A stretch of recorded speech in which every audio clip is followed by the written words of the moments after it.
Welcome to the Rise Inside podcast, hosted by Justin Starbird and powered by Rise Robotics.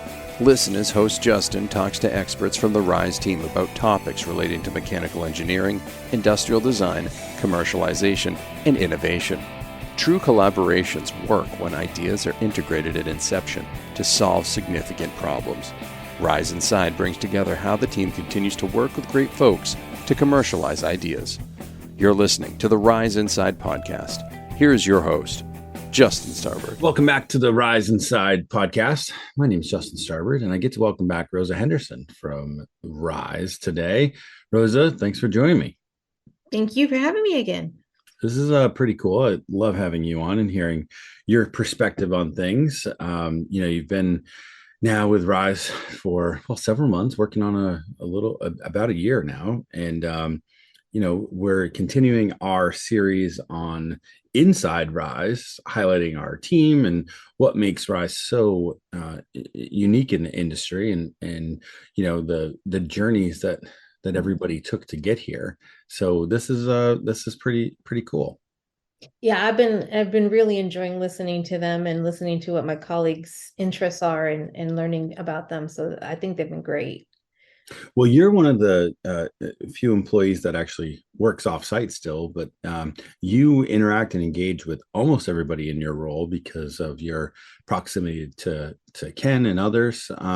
What has it been like to hear some of the interviews and then be able to talk to them afterwards?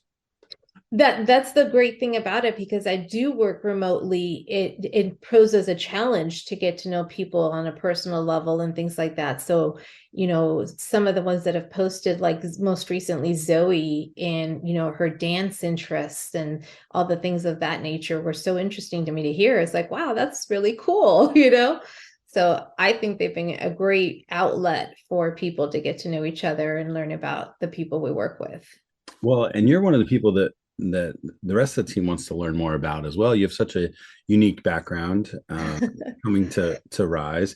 We highlighted that a few months ago, but I'd love to hear more about that. But first, from your perspective, talk to us. What does Rise mean to you today? What is Rise?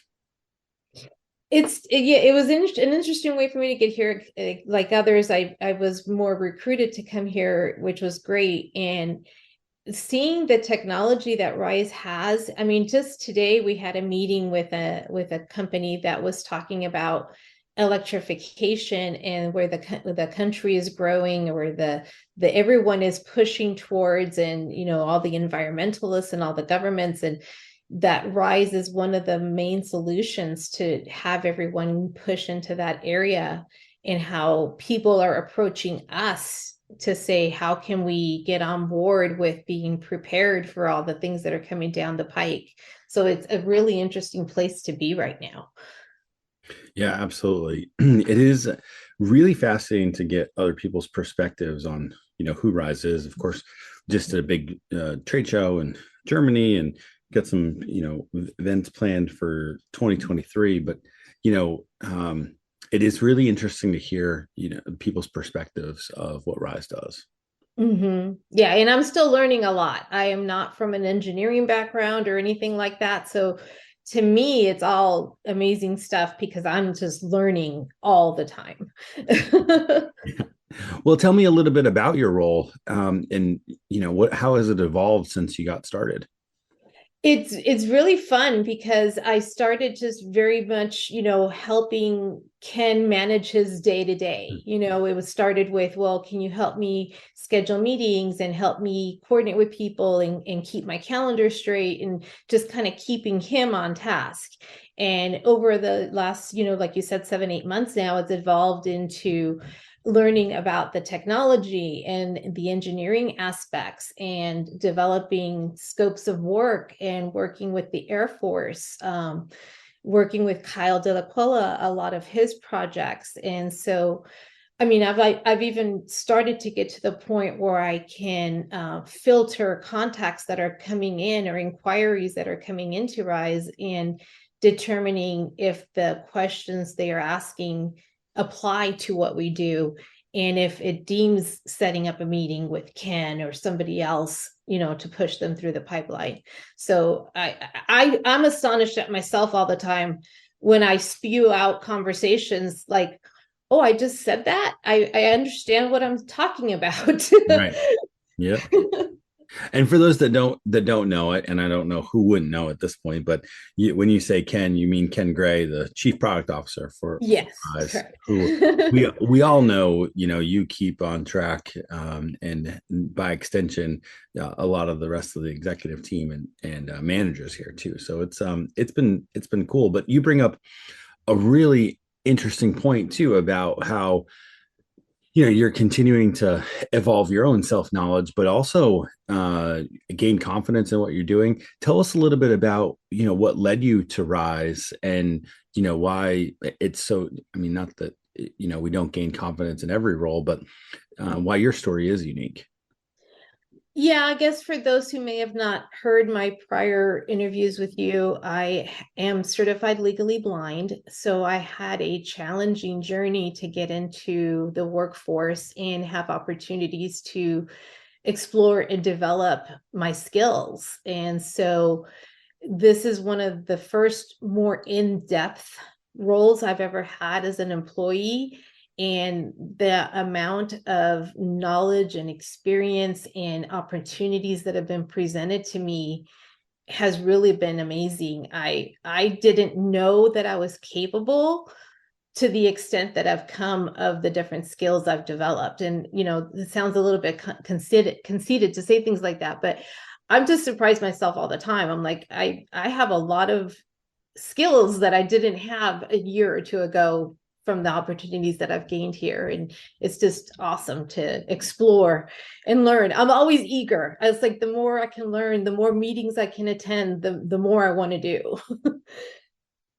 Absolutely. And you continue to not only evolve, but prove yourself right that you can do more. And I think that is so cool. How has this confidence and such you know changed your personal life, and what are some of the things that keep you going, so that when you do come to work, so to speak, your creative jar is full, and you're able to fully apply yourself to the work at hand?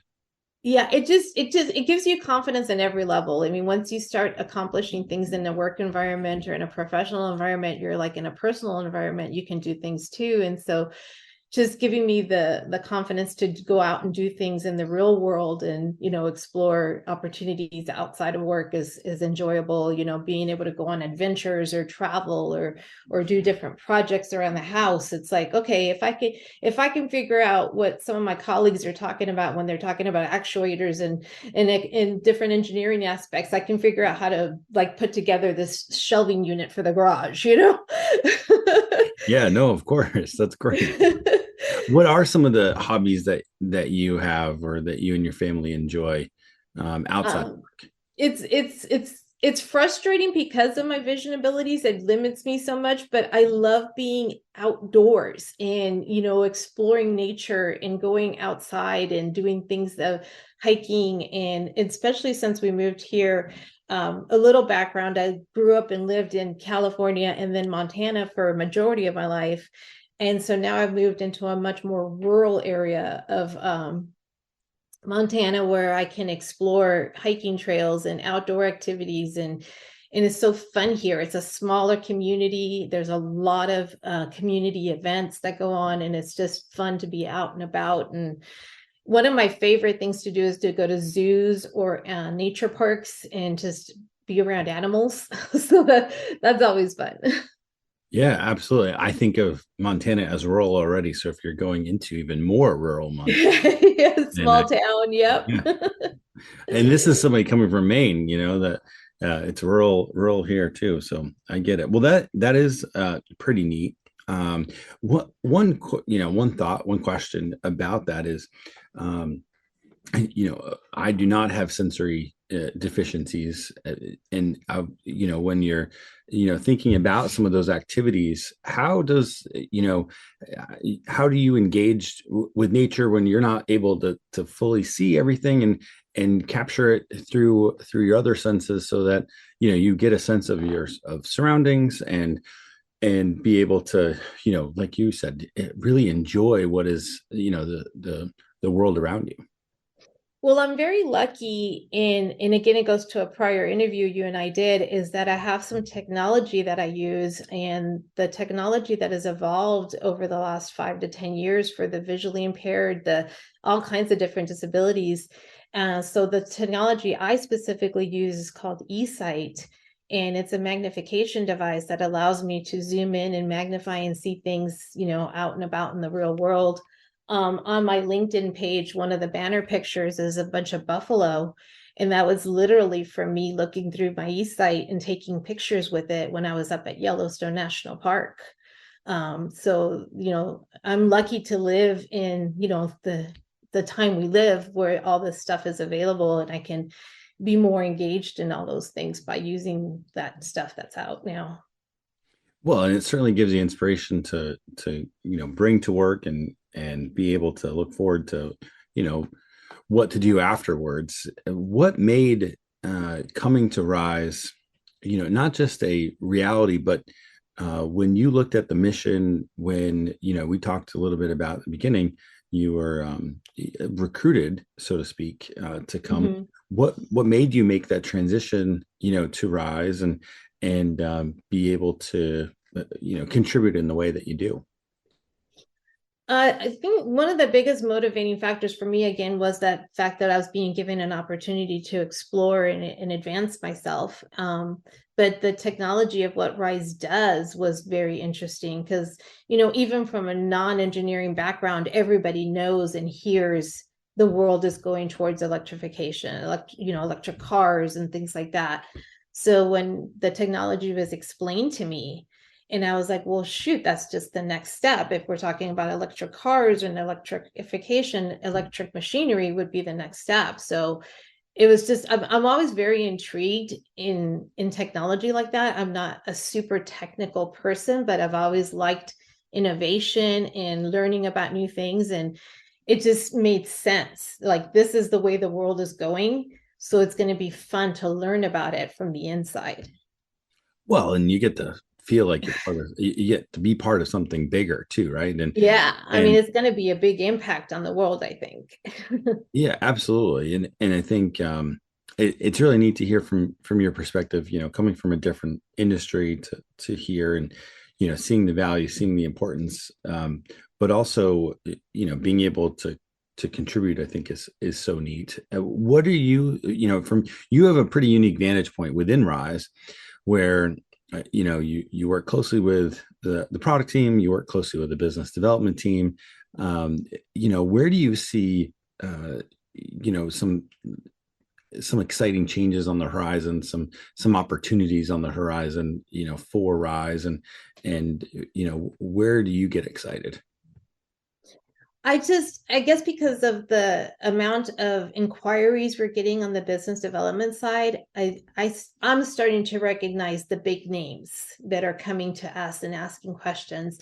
And I feel like we're on the cusp. I mean, once we have that one big contract or that one big opportunity to electrify a heavy piece of machinery, I think is really going to be the turning point, and everybody else is going to be, wow, they were right. Like, everything they've been saying is true. We give an opportunity to prove ourselves.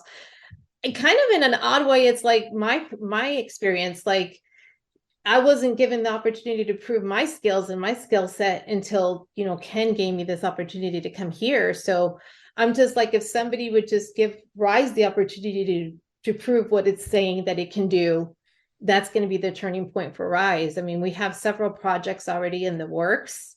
And I think once people start seeing us out in the real world, it's going to be a real turning point.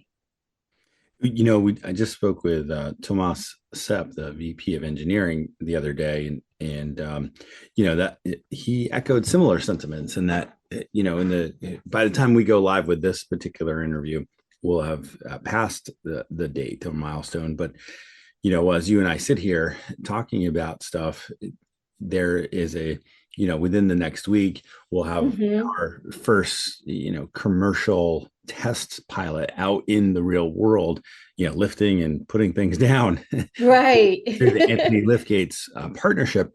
And it's so neat to see because that has been a labor of love well before you and I got started here, but certainly something that we're seeing the fruits of the labor that have come together. Like you said, waiting for that next partnership or next industry to let us, prove that, and seeing all of the companies that are kind of waiting in the wings to see how things go is really exciting. But it also presents the paradox, as CEO Aaron said the other day. He was in the newsletter about, the paradox is that the innovation is for companies willing to take advantage of what we're doing. For the ones that don't, their competitors will. So Yeah. I think you're right. I think you hit it spot on with that. It is pretty exciting. It is, and it's just I've seen a huge increase in inquiries and awareness, and more companies approaching us. And I feel like it's just on the verge that it's just something's going to be coming, and then it's going to be like, oh man, why didn't we talk to them first? Yeah. Do you see areas of opportunity relative to overcoming obstacles as well?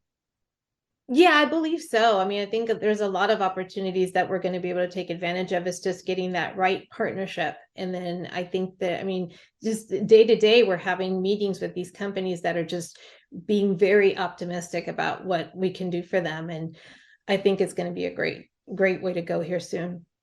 Are there areas where you see, chances for improvement? Yeah, I think in the heavy machinery industry, I think there's going to be a lot of improvement with the efficiency, the emissions. I mean, it's just there's a lot of things that we can benefit them in that it's going to, I don't think they even can grasp the improvements that they can gain from our technology yet. Like it's just so unknown. It's such a foreign area that people aren't comprehending all of it yet. Yeah. No, what is it like to talk to your friends or colleagues, once you hang up for the day and you kind of check out? What is it like? You mentioned a lot of community events in your small town, and in Mhm. Montana. Is it neat to be able to share what you're working on? Yeah, and again, it's a challenge to me to explain it because again, I'm not a technician or an engineer, so I kind of explain it in the layman terms that I can. And one of the quotes that makes me crack up is when I was explaining it to my husband. He's like, "That's just voodoo. That just doesn't make sense." But at the same time, he goes, "That's just so amazing that you guys can do that." So it's like a double-edged sword. Yep. No, absolutely. Well, what are you most excited about that's coming, here at Rise, and what's coming down the pipeline? Work-wise, I'm excited about all the partnerships that are potentially hanging in the wings, and I think that there's going to be some big opportunities for Rise. I think 2023 is going to be a big year. Personally, I'm excited about all the development that I can gain from this job and all the things that I'm learning, and you know the skills and technology that I'm learning about, and the equipment and everything is just like, I just love it.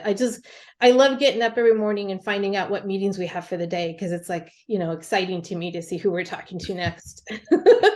Hey, I do not disagree with that statement. That's for sure. It is really neat to see all the different elements coming together, and all the hard work that everybody's been putting in for so long. Listen, we're at the very beginning of scratching the surface and seeing success. So, Hmm. it's like there's a lot more coming. Yep. I think it's going to be fun. And I just want to learn more and do more and help in all the different departments and aspects that I can. And I probably have a bad habit of taking on and saying yes more than I should, because then I overwhelm myself. Well, I think the whole team has gotten to where we are because, we are willing to take chances and figure it out. And I think that's what's so neat. And then, to see this partnership with Anthony Lithgate starting to actually come to fruition, it means that all those yeses and figuring it out, of course, were worth it. And Mhm. and there's more to come.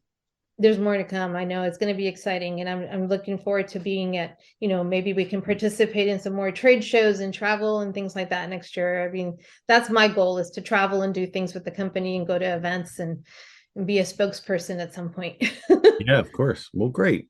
Well, Rosa, thank you so much for joining me today. I think this was a great insight to you, your development, and who you are as a person and what you bring to Rise. Thank you so much for participating in this series on Inside Rise. Thank you so much. You've been listening to the latest episode of Rise Inside. My name is Justin Starbird, and on behalf of Rosa Henderson, thank you so much for listening. Until next time. You have been listening to the Rise Inside podcast, presented by Rise Robotics. On behalf of our guest today and host Justin Starbird, thank you for listening. Please share your feedback on our LinkedIn page